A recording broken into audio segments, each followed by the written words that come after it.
E aí, tudo bem? Boas-vindas à nossa análise de hoje. Olha, a gente vai mergulhar fundo na história que moldou a própria alma sonora do Brasil. Você já parou para pensar na riqueza imensa e, principalmente, na resistência cultural profunda que está embutida naqueles ritmos que a gente escuta no nosso dia a dia? Pois é, e o melhor jeito de sacar tudo isso, é claro, indo direto para a origem da coisa toda. Para começar, a gente precisa lembrar que, durante a colonização, rolou uma mistura forçada gigantesca. Populações inteiras de diversos povos africanos foram trazidas para cá e colocadas junto com colonizadores e povos indígenas. E no meio dessa realidade brutal, extremamente opressiva, a música, gente, ela virou muito mais do que só entretenimento. Ela era, literalmente, uma ferramenta vital de sobrevivência. Foi o jeito que eles encontraram para resistir, historicamente, contra o apagamento cultural aqui em solo brasileiro. Então, o nosso roteiro de hoje tá assim. Na seção 1, o encontro de culturas. Na 2, a matriz Banto. Depois, a matriz Yorubá. Na 4, a gente fala de timbres e tambores. E para fechar, na 5, a síntese nas ruas. Então bora lá. Seção 1. O encontro de culturas e a resistência, forjando identidade sob imposição. Para a gente entender de verdade essa resistência, a gente tem que voltar no tempo, ali entre os séculos XV e XIX. Durante todo esse período, as manifestações culturais de matriz africana eram, na maioria das vezes, proibidas, sabe? Totalmente marginalizadas e desprezadas pelas classes dominantes.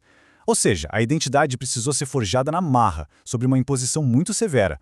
Mas, como a resistência sempre encontra uma brecha, algumas poucas manifestações artísticas, tipo as congadas e aqueles primeiros traços do maracatu, acabavam sendo toleradas pelas autoridades. E foi justamente por essas frestas que as pessoas escravizadas conseguiram preservar sua herança, usando o ritmo comunitário, a força do coletivo. O que nos leva à seção 2, a matriz Banto, a expressão física do ritmo. Bom, o grupo etnolinguístico Banto veio originalmente de onde hoje a gente chama de Angola, Zaire e Moçambique. E eles trouxeram uma fisicalidade gigantesca para o Brasil. Isso influenciou demais a nossa dança e os nossos gêneros populares. Foi dessa matriz, por exemplo, que nasceram ritmos super vibrantes e que a gente ama, tipo o samba, o maracatu, o lundu, a congada e o jongo. E sabe qual é a principal característica em comum entre todos eles? É um foco massivo na expressão física. São manifestações que tomam conta do corpo inteiro. A galera canta, bate palma, dança, quase sempre formando aquelas rodas lindas de celebração coletiva. Aliás, tem um detalhe fascinante sobre a formação da nossa música.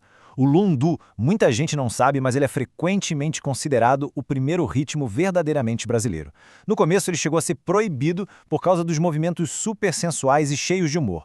Mas olha que loucura, a força dele foi tanta, mais tanta, que já no formato de lundu canção, ele simplesmente se tornou o primeiríssimo gênero musical a ser gravado no Brasil. A música se chamava Isto é Bom, e esse registro histórico aconteceu lá atrás, em 1902.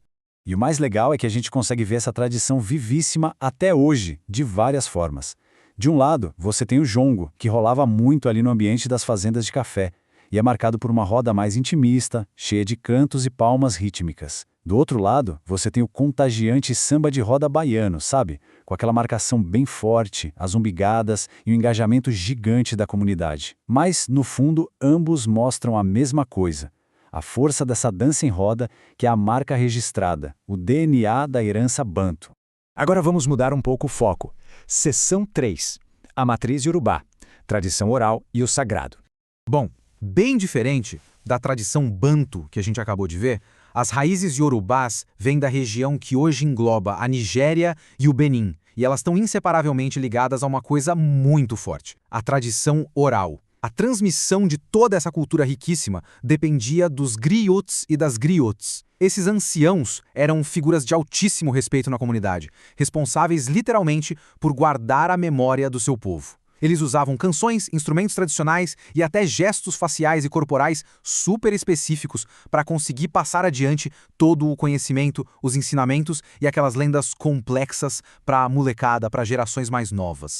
E tem um ponto super importante aqui. O peso dessa matriz iorubá é, em sua essência, sagrado. A imensa maioria das obras musicais deles não era feita só para curtir, sabe? Elas tinham um propósito bem explícito: honrar as divindades, que são os orixás. Então a música e os tambores não são só um acompanhamento de fundo, de jeito nenhum. Eles são a própria ferramenta de invocação, a linha direta de comunicação espiritual durante os rituais sagrados. Tem um senso de propósito e uma reverência muito profunda nesses ritmos. Avançando para a seção 4. Timbres, tambores e comunicação, ferramentas de expressão. Olha, se a gente está falando sobre invocar divindades e se comunicar, a gente precisa olhar para as ferramentas que fazem esses timbres africanos serem tão únicos. Pega o djembe, por exemplo. É um tambor de madeira extremamente expressivo. Ou a kalimba, que é aquele piano de polegar, sabe? Na África tradicional, esses instrumentos tinham papéis duplos. A percussão não só ditava o ritmo contagiante das festas, como também funcionava como um meio crucial de comunicação à distância entre as pessoas nas aldeias. E claro, era o canal sonoro direto com o divino. Trazendo isso para o Brasil, o imponente atabaque vira uma peça absolutamente indispensável. Ele é alto, feito de madeira, tem um timbre bem profundo, cara, ele é o próprio coração rítmico da coisa toda. É o atabaque que mantém a pulsação viva e a comunicação espiritual rolando em rituais fundamentais da nossa cultura, como o candomblé. Para você ter uma ideia, sem a marcação precisa desse tambor, a estrutura dessas cerimônias inteiras simplesmente desmontaria, não existiria. Chegando na nossa última parte, Seção 5, Síntese nas ruas, a resistência moderna.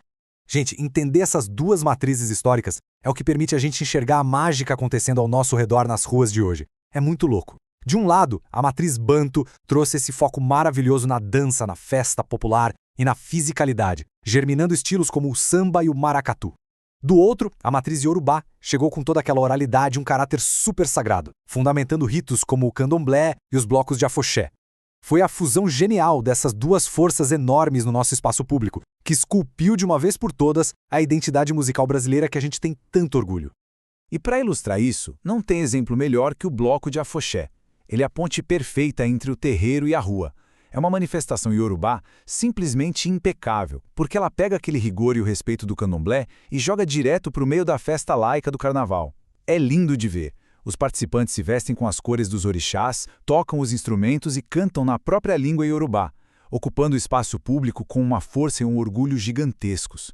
E claro, se o papo é ocupar a rua com excelência percussiva, a gente tem que falar do Olodum, né? O bloco nasceu lá no coração do Pelourinho, em Salvador, em 1979. Eles pegaram a tradição do samba e misturaram com reggae, criando o samba reggae. Mas não se engane, o som deles não é só pra galera dançar. Desde o primeiro dia, o Olodum usa a música como uma baita ferramenta social, batendo de frente contra a discriminação racial e lutando o tempo todo pelo orgulho afrodescendente. E para criar aquela parede sonora arrebatadora, que a gente sabe que arrasta multidões, o Olodum conta com um arsenal de percussão muito bem pensado. Eles usam a caixa, que a gente também chama de tarol, o timbal, o repique, o dobrado, também conhecido como marcação, e o fundo. A alquimia sonora entre esses instrumentos todos juntos cria um ritmo tão envolvente e tão poderoso que não tem jeito. Ele domina a rua e exige atenção e respeito de quem estiver por perto. Quando você está andando pelas ruas históricas do Pelourinho, fica muito claro que o impacto de um ritmo como esse vai muito além do som em si. Músicas emblemáticas como Ladeira do Pelô provam que a arte altera a própria geografia humana de uma cidade. A música dita como as pessoas da comunidade interagem com os espaços, transformando e dando um significado totalmente novo para o ambiente urbano ali em volta. O ritmo reivindica a cidade, sabe? Então, na próxima vez que você ouvir a batida de um tambor ecoando pela rua, seja num samba, num maracatu ou num bloco de carnaval, para e pensa. A gente está escutando só música ou a gente está testemunhando a reverberação de séculos de sobrevivência, fusão e comunicação ininterrupta? É de arrepiar quando a gente percebe que a história não ficou presa no passado de jeito nenhum. Ela está aí, pulsando, forte e viva, nas ruas do nosso presente. Espero que vocês tenham curtido essa jornada. Um abraço e até a nossa próxima análise.